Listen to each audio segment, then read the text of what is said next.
Welcome, everyone. I'm Kirk Hallman, the director of the Muskegon Museum of Art, and it's been quite a couple of days here. I mean, if you've even driven by here, you've seen nothing but this long train of buses down the alley. It's like we have a rock star in the building. And if you're into, absolutely. And I've known a few rock stars in my day, but if you love children's books, if you're a child, absolutely, that moniker fits. So I just want to thank real quick, and I have a few announcements, and we'll move on, but I just really do want to thank, where's Carol Folkert? Right here, and the Folkert Family Foundation. Carol is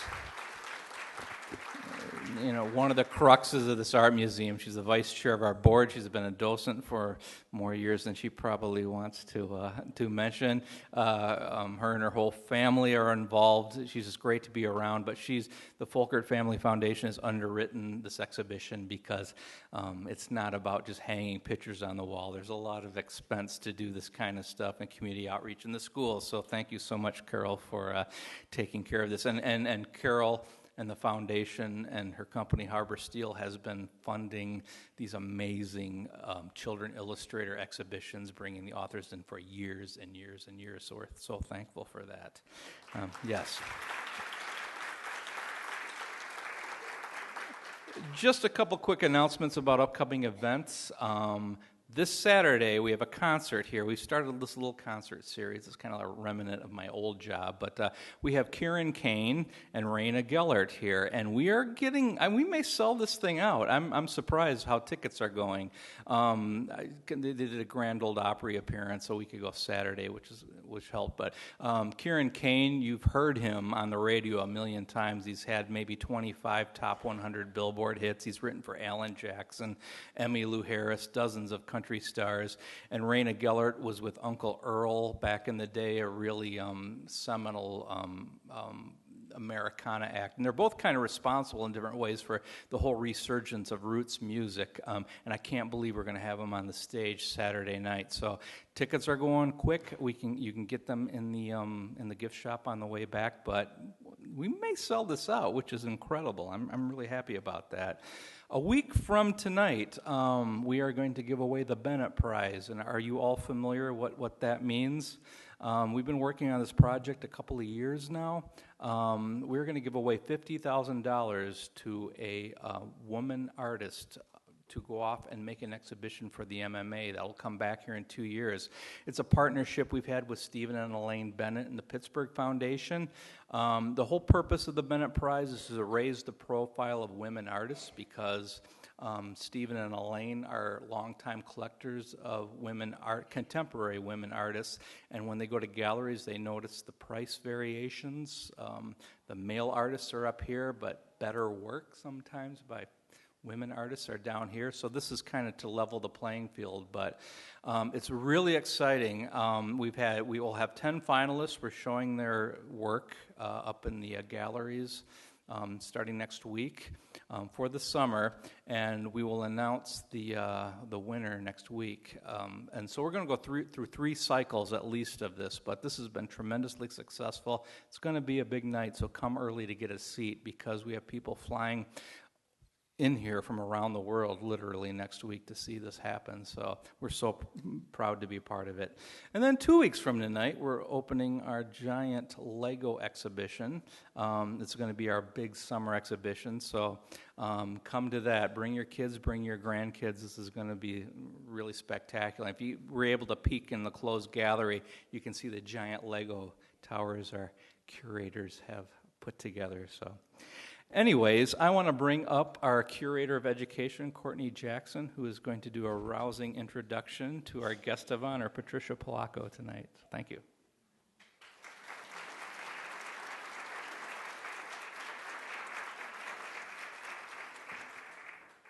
Kirk's a little taller than I am. So yes, as Kirk said, I am Courtney Jackson. I'm the Curator of Education here at the Muskegon Museum of Art. And I'm so thrilled with the audience tonight. I'm so happy that you're all here to listen to this really spectacular presentation you're about to hear from Patricia Polacco. Polacco, she, as you guys know, a lot of you guys are familiar with her, I'm pretty sure. She comes from that really rich culture of storytelling. So her family, her mother's side was Jewish Russian, and her father's side was Irish, so very rich storytelling sides of the family there. And then she's written over 100 books. I mean, who can say that, that they've written over 100 books? And she started, not when she was 15 or 12. She started when she was 41. So, I mean, that is an accomplishment. She is absolutely amazing. And aside from that, she has her bachelor's, her master's, and her PhD in art and art history. She is a multifaceted, multi-wonder of a woman. Polacco, she was actually first introduced to us to the museum from a good friend of ours, Karen Shields, here down in front. And Karen, she's been a friend of the museum for years and years and years. And she actually met Polacco in California, and they were newlyweds, and they lived right next to each other, and they were very, very, very close. So they've been friends for all these years. And if you've been a part of the MMA family for some time, you know that this is not Patricia's first time here. She's been here before. Karen actually has a gift from the to the museum from Polacco, who Patricia gave her, My Old Man. All of her illustrations from that book is here at the art museum. It's our gift. Yes.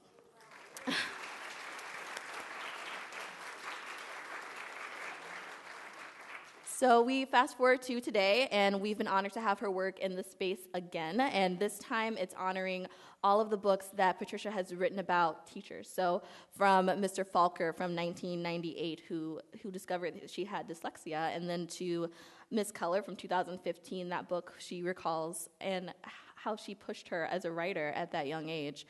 So this exhibition upstairs has been a wonder to put together, and Patricia has been so gracious in helping us get all of the works. And it's 6 titles upstairs. I really hope everyone in this room was able to go upstairs and see them and meet her before she speaks tonight. And just focusing on teachers. Do we have any teachers here in the room? Any teachers, past teachers? Yes? Fabulous. So she actually, honoring teachers is so important to us because in art, we're in the business of education. And also with Patricia, she is in the business of education as well. And she is so just floored by all of you teachers. And she actually calls you the last standing heroes here in our state. So we're very happy to have all of you here listen to her. And a hero, in her own right, and bound to being immortal through all of her work, we're just going to clap in Miss Patricia Polacco.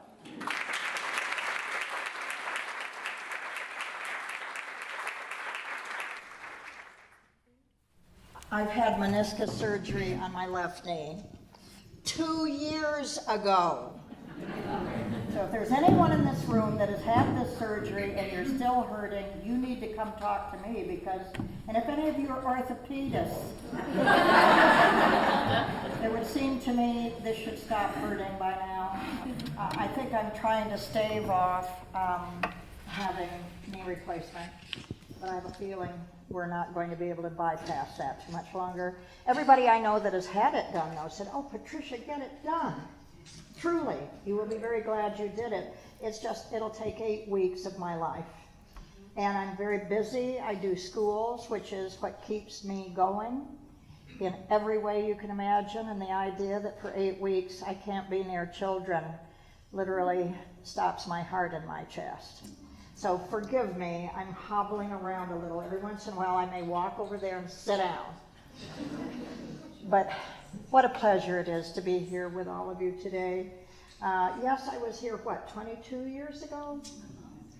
And Miss Karen and I have known each other for 55 years. We were young newlyweds. I knew her and Roy. He was this tall, dark Adonis of a kid. Yeah. He was an Oakland cop, and he's a tall, willowy, beautiful young wife. And I was kind of the short one in the complex.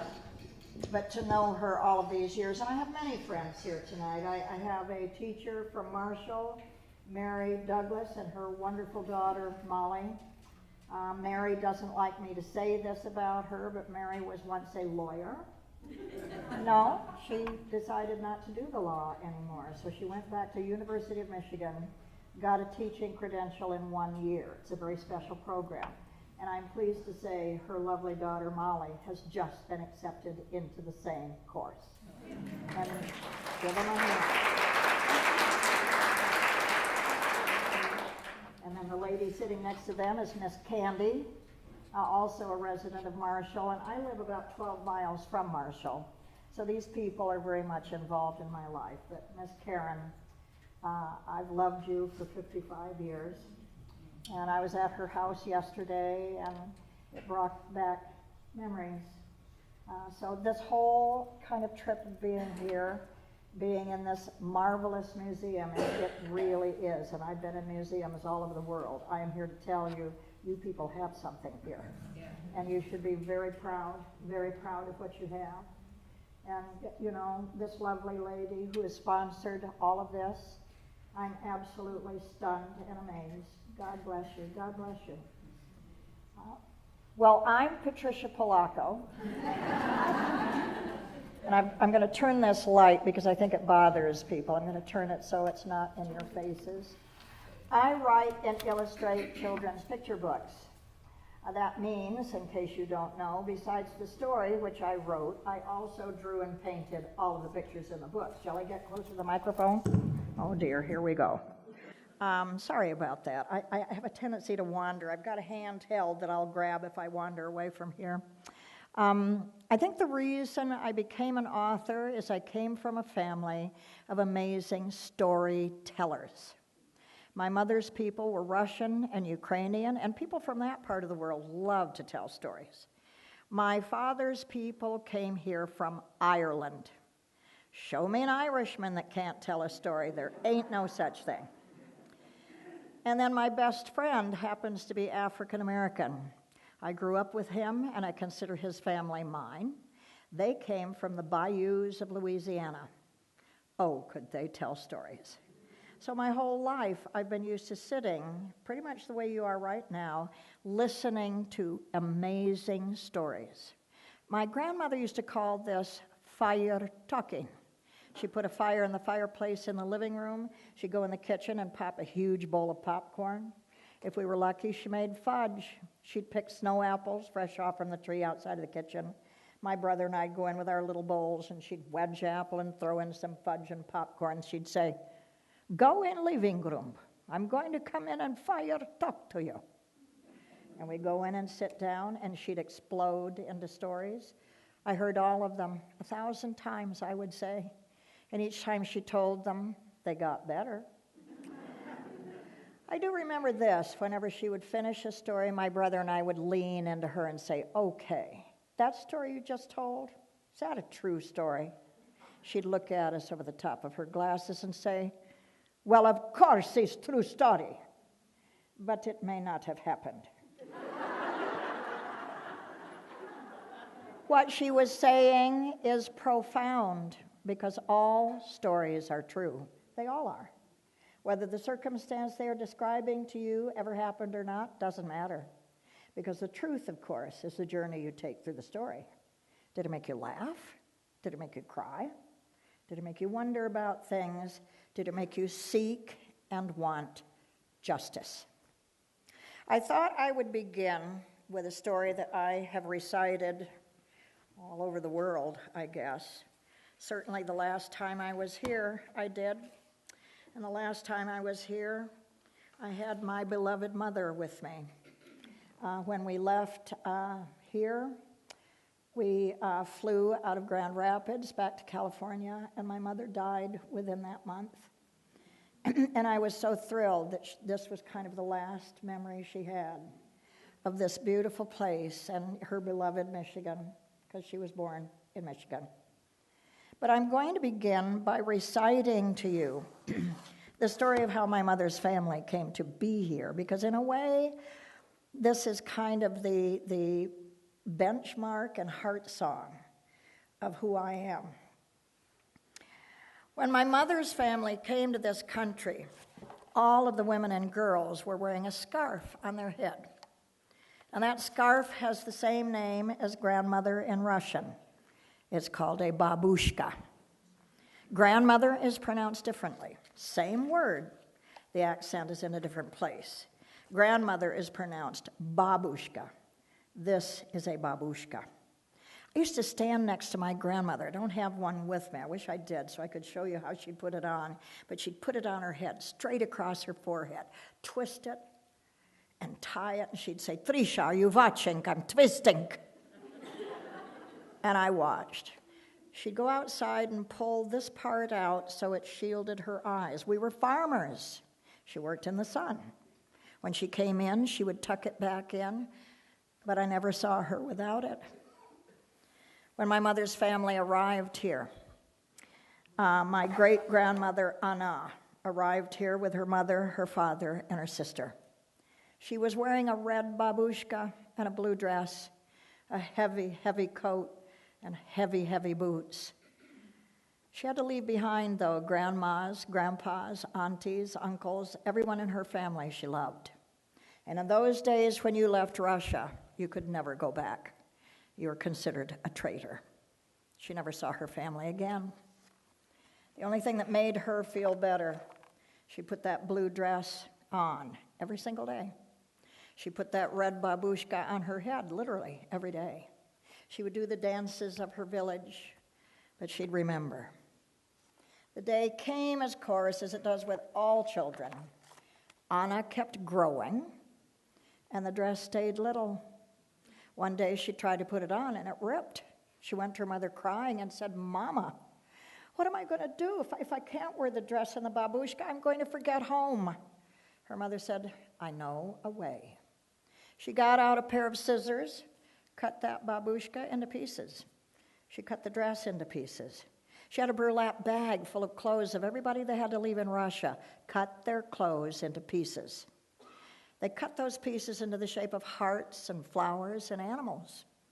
And then they sewed them into a quilt.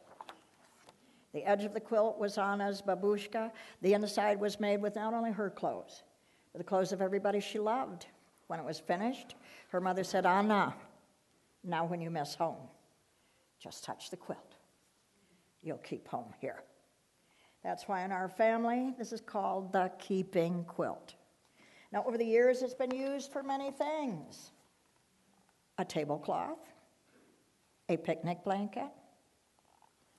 Anybody in my family, when they got married, they stood underneath it. It became their wedding canopy. Every new baby in my family has been held in this quilt when they were named. As a matter of fact, I think I'm going to take you to the part of the book where an absolutely beautiful baby girl was born to my family. There I am in my mother's arms. See the boy standing on the rocker there? Do you know who that is? My rotten, red-headed older brother. I've already written 2 books about him. You'll be pleased to know 5 more are coming. He's a never-ending source of inspiration. We used it as a tablecloth for all of my birthday parties. There's my rotten, red-headed older brother eating all the cake. Oh, if he had been at this reception upstairs, nothing would have been left for you. Nothing. When I was a little girl, though, that quilt used to be on my bed. I slept under it almost every night. If you're wondering, where is the quilt now? 20 years ago, you saw the original, but I have had to retire it. It is literally disintegrating. It is now at the Mazza Museum at the University of Findlay in Findlay, Ohio, along with all of the drawings, and I did hundreds of drawings, many more than you see in this book. It's all there. But about, I want to say, I guess 26 years ago, my son and my daughter came over to the house. We put the quilt down on the floor. They stood over the top of it, and they photographed it. They sent all of those photographs to my sister-in-law in the state of Washington. She and her quilting guild downloaded it, and they used that as a pattern. They sewed me a brand new one. It is an exact replica of the original. I brought that one. Do you want to see it? This, I think sometimes when children see this quilt, they at first think, well, now wait a minute. That's not the old quilt, so that's not the real quilt. And I'm saying, oh no, this is the real quilt. This is the second generation. No, it is. This is it. Now I might grab the handheld. What did I do with the? Oh, have you? All right, I better have that because I've got to walk out on the stage now. All right, let's hope I don't fall down, but here it is. There it is. Now, thank you. The original quilt, of course, the edge was made from a babushka, which is a wool voile. This is an American gingham. That's the only difference. When I was a little girl, I'm going to sit down here so I can show you. I always slept every night with this on my bed. Well, not this exact one, but just like it. And I always slept with a yellow horse by my face. Every night before I go to sleep, I'd run my fingers around the edge of the horse. Here's what's stunning about memory and something tangible that you touch to bring a memory back. I can hear my grandmother's voice. She's standing right there. She would come over and sit on the edge of my bed, and she'd hold it up in front of me, and she'd say, "Trisha, whose dress made this?" I said, "That's Aunt Havela's apron." "Yes." Whose shirt is this?" "That's Uncle Vladimir's shirt." She helped me name the names of everyone who was sewn to the quilt. She would always end, though, "Trisha, whose dress is the blue?" That's when I'd say, "Well, that's Anna. That's my great-grandma. That was her dress when she came all the way from Russia." "Yes," she'd say. There is something, though, I do want you to see on this quilt. Do you notice, all of you, this tiny red heart? That came off from the original quilt. This was Anna's heart. We called it Anna's heart. I don't know what garment of hers it was, but this was the soul and the heartbeat, not only of that quilt, but of our family. So before I sent it to the Mazza Museum, I asked the curator, when you send it in, you do have to remove this heart, and you've got to send it to my sister-in-law. I was there the day it arrived. So I watched those ladies sit down, and they threaded the needles they used, they called straws. Have you ever heard of that? They call it a straw. Well, that's right, you're a quilter. And they attached it to this. Then they held it up in front of me, and they said, "Patricia, Anna's heart beats again. Behold, this is the keeping quilt." Now, I am pleased to tell you, since I have seen some of you last, which was, 22 years ago, I am at long last a grandmother. No, this wasn't going well. You have to remember this, because I figured this was never going to happen to me. Well, 5 years ago, I flew to California, and I stood in the room while my my daughter-in-law gave birth to the most beautiful little boy, and I caught him in this immediately. I put his skin next to Anna's heart. 3 years later, I caught his baby sister. And in our family, if you were coming to hear this baby named eventually, you're all going to bring gifts, but not what you would think. All of you will bring a piece of very hard bread, so this baby will never know a day of hunger. You're going to bring rock salt, so its life has flavor. You're going to bring flowers, so that it will know love. A little bit of wine over the top of the baby's head, so it'll know laughter when it grows up. Finally, we give the baby a coin, so that it won't be poor. But we certainly don't mean poor in money. That's not poverty. Poverty is the day you wake up and you've run out of ideas and hope. That's poverty. Then everybody, kiss my little baby. My little baby, my darling little boy, is now 48 years old. I can't even believe I'm saying that to you. You know what? I might put this over the chair. My daughter is 51.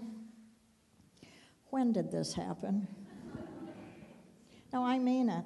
When does this happen? Let me show you, though, the wedding scene in this book, and then I'll talk about some other things. What I love to show the children, I don't want to have feedback, is the wedding scene. And what I draw their attention to is my best man is African American. If you've seen the book Chicken Sunday, that is he, Stuart Grinnell Washington. He's been my best friend for almost 60 years. I guess he has. The person, though, I really want you to notice is the very large man with the beard over by the cake. You know who this is. My rotten, red-headed older brother. Same guy that used to say to me when he was their age, the children's age, he'd say, well, I ain't never getting married, and I ain't never having no rotten kids, neither. He's the father of 8 children. And they all have red hair, too. But eventually, I had a beautiful baby girl, Tracy, wrapped her in the quilt. A beautiful little boy, Stephen, wrapped him in the quilt. And the story goes on. But there is the legacy of my family in something as simple as a blanket. And I would wager each one of you, if you raided a grandmother's closet or a chest that she keeps beautiful material in, or even her dishes, you're going to find your family history. There's something else about my history that maybe you don't know. When you all look at me today, you see an adult and an author, but you're also looking at a learning disabled student who grew up. My story started in the first grade. I was in Evelyn Bice's class at Fremont Elementary School in Battle Creek, Michigan. That school was closed 2 years ago. They just reopened it, I am pleased to say. But when all of us kids fronted up in her class, we all had little strings around our neck with little kind of plastic circles. We were all in the Green Circles Reading Club. But pretty soon, some of the kids went into the red circles, some of them in the yellow circles, some in the blue. I kept that green circle the entire year. Didn't take me long. I'm this big, figuring there's something very wrong with me, and the rest of the world is perfect. This haunted me for years. I was advanced from grade to grade because I could read in a very rudimentary way, but I got all the way to my 14th year without being able to read. Certainly couldn't retain anything that I read. I couldn't give it back to you if you asked me to read it. I can't tell you what I read. And I remember being teased and tortured. I remember almost being suicidal by the time I was 14 because I thought that I was stupid and that I was dumb and that there was no hope. There was nothing that was going to change my stars. I was at Willard Junior High in Berkeley, California. And we got a mid-year transfer in of a teacher because they are on a semester system in California. Mr. Thornburg was my teacher first, and he left, and then in the door bounded this tall, elegant, beautiful man. He wore dark suits, but he still had bright ties and beautiful bright shirts. And he bounded into that room, and he had our attention almost immediately. He put a rug under his desk. He put a lamp on his desk. He had green growing things all over the windowsills. He put kind of masters, not as beautiful as these are, but they were prints of the masters, and he hung them all over the room. The other thing he did is he played music very softly during class, classical music. And there was ambient light in there. And for the first time in my life, I thought, school isn't a place I'm going to go to be tortured. Well, no, that's how I felt. It was a place to be tortured. And Mr. Felker, his real name is Felker. In the book that I've written, it's Falker. I'll explain to you later why we do that. I remember one day, he must have suspected something was going on with me. And he asked me to stay after school to wash blackboards. Now, some of you know what a blackboard is, but there's an awful lot of people in this room that have no idea. But you remember how you get that white film all over them and the felt erasers, and at the end of the day you had to wash them, or you couldn't see anything on that blackboard. Well, he asked me to come after school and help wash them. Now, this is on the heels of many schools in our country. A male teacher may not be alone with a female student under any circumstances. What have we become? I remember showing up with my little bucket and my little sponge, and I was thrilled because everybody loved Mr. Felker. And he put on My Fair Lady. I'll never forget that. And I had one of those ocean sponges, and I'm going like 90 on that board. And he came up behind me, and he said, "All right, Patricia, I want you to make a letter A. I want you to make a W. I want you to make a B." Then he asked me to make numbers. And soon I realized he had just discovered the most horrifying secret of my life. I wanted nobody to know what kind of trouble I was in. I never told a teacher how lost I was because I thought if they liked me and they knew how dumb I was, they wouldn't like me anymore. So I didn't want them to know. And I remember dropping the sponge and freezing because he had just found out this terrible secret. And he came up behind me and put his hand in the center of my back. And he dropped to one knee next to me and he said, "Patricia, you've been suffering needlessly." He said, "Don't you know there's thousands of people like you?" He said, "I may not be able to help you, but you have something that has a name. And there's others. There's so many like you.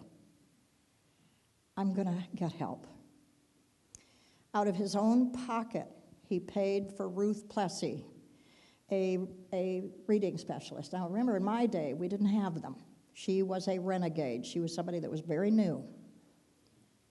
Do you know, to this day, when I think I can't face something and my heart is stopping in my chest, I still feel George Felker's hand in the center of my back. He's still there. At any rate, Ruth Plessy came in, and we used all manner of efforts that they still use to this day, like colored acetate over the writing, balance boards. Believe it or not, there is some correlation between physical balance and a coordination that has something to do with expanding your ability to read. The aha moment finally came. Can't tell you exactly what triggered it, but I remember one day after school, before I tell you this part though, in my family, here is something that is very, very pivotal, that is so important. The youngest child in my family, when we're 4, have a book put in our hands. The family surrounds us, they pour honey on the cover of the book, and they ask, "Taste." And we do. They say, "What does this taste like?" We say, "Well, it's sweet." And they say, "Yes, and so is knowledge. But knowledge is like the bee that made this honey. You're going to have to chase it through the pages of a book." But it never happened for me. So the day of the aha, where for the first time in my life I could look at that first sentence, get a mental image, open my mouth, and the same thing came out of my mouth that was in that line. For me, a miracle. You do this routinely. I couldn't. And I understood its meaning. And then I got the next line. And it was as if a light went on. The next line, and I started realizing there's a relationship between these words and sentences and paragraphs. That they're saying something. And I remember looking at the two of them, and Miss Plessy and George Felker were sobbing. And I remember running all the way home that day. We lived on Russell Street in Berkeley, California. A fire station stands there now. But that's where our first house was. We rented it when we first moved to California. And I ran all the way up the stairs, went to my mother's bookshelf. I grabbed a book. I went into the kitchen. I grabbed a jar of honey. I poured it on the cover of that book. And I sat in a window seat and started sobbing, because at long last, I knew I wasn't dumb, that I was going to be able to read. And I sobbed and cried. You think George Felker isn't my hero? And that Ruth Plessy isn't my hero? I would like to tell you I got back to thank him at some time in my life, but we students, and this is the teacher's fault in a way, because you put us right on the edge of that threshold, and you give us a quick shove and you say, now fly. I have given you the wind. You put those wings out. Don't turn back. Fly. And we do. 30-some years later, I was at a wedding in the Alameda Naval Air Station in Alameda. And the room was a little bit bigger than this, but my table was here in the corner. That was the entrance. And I remember sitting at the table, and in the door came this tall, beautiful man, still wearing bright colors. And I remember stumbling to get to him, and I grabbed him by his lapels. I said, "Oh, Mr. Felker, is that you?" He said, "Why, yes." I said, "Oh, Mr. Felker, I need to talk to you. You saved my life. Could you come talk to me?" He said, "Why, I would be delighted." So he came to my table, and we talked and talked. It was at that moment, now mind you, I'm an adult now, that I realized George Felker was a gay man. When I was a kid, I didn't know that. But then I realized nobody could have helped me but him, because he lived in a body just like I did that didn't do what everybody said it had to. It couldn't. He knew. He knew my heart. And I remember finally kind of tearing up and looking at him. Well, both of us had been sobbing, and I finally said, "Well, oh, Mr. Felker." He said, "Patricia, what do you do for a living?" I said, "Mr. Felker, I make books for children. And if you hadn't walked in that door that day, none of this, they wouldn't exist. My 2 children would have never been born. You have no idea what you stopped me from doing that day." You think I don't think he's a hero? Absolutely. You think all classrooms, I have to tell you, all classroom teachers are heroes. I know this absolutely because I was in the Sandy Hook disaster. We lost 26 human lives in 5.5 minutes. Those teachers stepped in front of bullets to save children that didn't belong to them. They orphaned their own. That's what teachers are made of. Make no mistake. And I'm undone that we live in a country that doesn't respect them. We underpay them, overwork them, and then disrespect them for the work they're doing. Because think about it. You parents in this room, a teacher is with your child more hours than you are. You better believe they take that seriously. And you better believe they're invested to their souls. So I believe in our educators in this country. And I'm so proud that I have that exhibit upstairs, and it's saying A+ for educators. You better believe it. But after George Felker, then my love affair with teachers began, because for the first time in my life, I trusted them. I didn't care if they knew how stupid I was, because I knew they were going to help. So I had an art teacher, Violet Chu. Her pictures are on the wall up there. How I read, just for your information, this is what we found out. If you all turn around and look at those exit signs, most of you are identifying them by the red letters.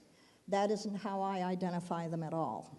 I'm looking at the negative space that they define. I had no idea how I saw till Violet Chu put me in front of the works of M.C. Escher. That's when I realized I read negative space.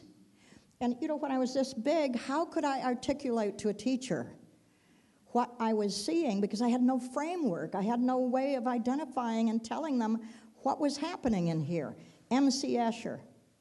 That's how I finally was able to tell them. And Violet Chu was almost as responsible for me being able to read than all of my other teachers combined. And then, of course, Eloise Keller. Killer Keller is on the wall up there. She was a daughter of the South.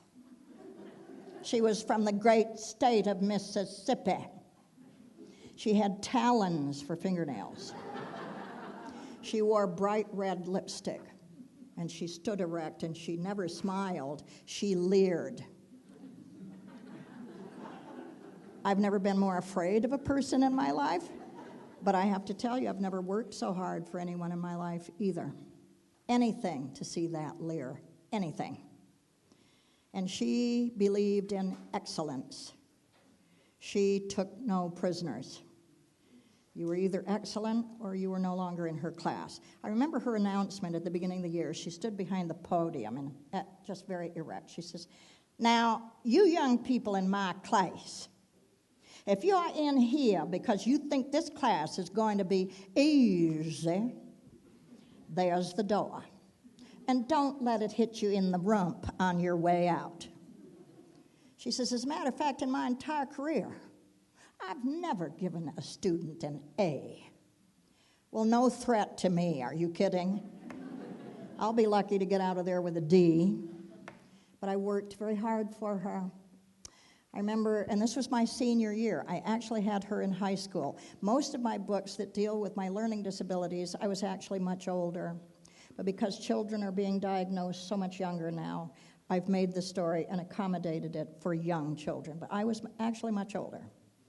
And I remember at the end of the year, it was her custom to give us a horrifying paper. And if you failed this, you're not going to graduate. And how you found out the bad news is you got a pink slip at the end of the day. And I remember the day I got the pink slip. And I'm thinking, oh my God, I've never worked for anybody so hard in my life. Oh, what's my mother going to say? I mean, I've worked so hard. And the pink slip said, "Miss Baba, you come see me at the end of the day." And I remember fronting up and going in her room and sitting in front of her desk, and I'm looking at her, and she's leering over those talons. She says, "Well, Miss Baba, I have to tell you, I'm very surprised. You're going to graduate."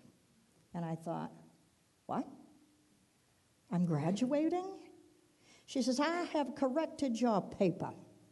I have it folded in half, and I'm going to give it to you now. But you are not to open it or look at it until you get home. Do you understand me?"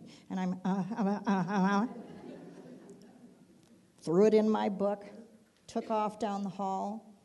I kind of got to the back door of the school, and I thought, I can't stand this. I've got to look. And I opened it up, and there, written in red across the top of that paper, is Miss Baba. You still don't spell worth a tinker's damn. However, you tell a very good story. I am departing from my ways. Here is your A. You think that didn't change my life? You better believe it. And then, when I was a senior in high school, my mechanism of handling being brutally teased is I became the school clown. Now, you educators, I'm the one you really don't want in your room. I pulled a lot of time sitting in the hall.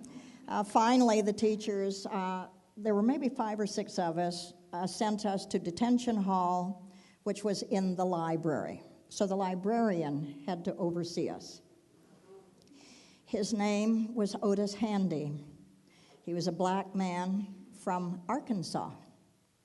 Well, here we were sitting kind of over by the windows, and we were being awful. And Mr. Handy finally came over to the table, and he kind of straightened his jacket, and he says, "You know, I've decided I'm going to go get Mr. Dickens." And we thought, great, we're being expelled. He's getting somebody from downtown. Well, he went over to the shelf, pulled a great big book, came to the table, laid the book out, took his suit jacket off, put it on a chair, adjusted his glasses, picked up that book, and the way he handled it, it was as if it was holy. And he opened it, ran his hand down the pages, and he stood back on one leg and started to read Great Expectations. All of the tension went out of our shoulders. We all looked out the window, and we knew Joe and Pip, Miss Havisham, and the great cake crawling with mice. We knew it all. And he would finally come to a place in the story where he had to stop. And we'd go, oh, Mr. Handy, please, can you read us a little more? He'd say, if you come back tomorrow after school, I will read you the next chapter. So we were known as the after-school detention reading club. He finished the entire book. To this day, when I see a movie depicting a Dickens story or read it, I hear Otis Handy's voice. His voice is still in my heart. So if you are educators and you are in this room, and that goes for you, Molly, someday, and your wonderful mother, and you, Karen, you educators are the whole reason I think we are still in existence. If you think about it, we're heading into hard times. When children, these days, they have so much in the world going against them. They have all of these, devices that are distracting them. And I find that our educators are the ones who still believe and do everything they can to bring them along. So if any of you are educators, you have to understand, when you came in there with your books and asked me to sign them, and you looked at me with such admiration, you don't understand. Because I'm looking into your faces and thinking, oh, dear God, don't you know? I wouldn't be sitting here if it weren't for someone like you. And someday, some kid, and it won't be an astonishingly bright kid, is going to remember you, and they're going to say your name, and they are going to bless your name, that you lived and that you changed their lives. Because believe me, you do it every day. Routinely. So my hat is off to you. I owe you my life. I owe you so much. And I know we live in a time that you are discouraged, and probably some of you are even thinking, oh boy, why am I even doing this? You may feel like you want to give up. Please don't, because you are going to make a crucial difference. Stay in place, please. Stay in place. So I'm going to end this with a prayer that my grandmother always used to say to me. She would come and sit on the edge of my bed. I would be tucked under the quilt. And she'd lean over me, and she'd kiss me here and here. And she'd say, I kiss your eyes, and I hold your heart in my good keeping. And this day, I am thanking God I walk the earth with you. I thank God I walk the earth with you. You amazing heroes. You amazing, amazing heroes. Thank you for having me. Thank you for honoring my work. Thank you. I so appreciate it. Thank you.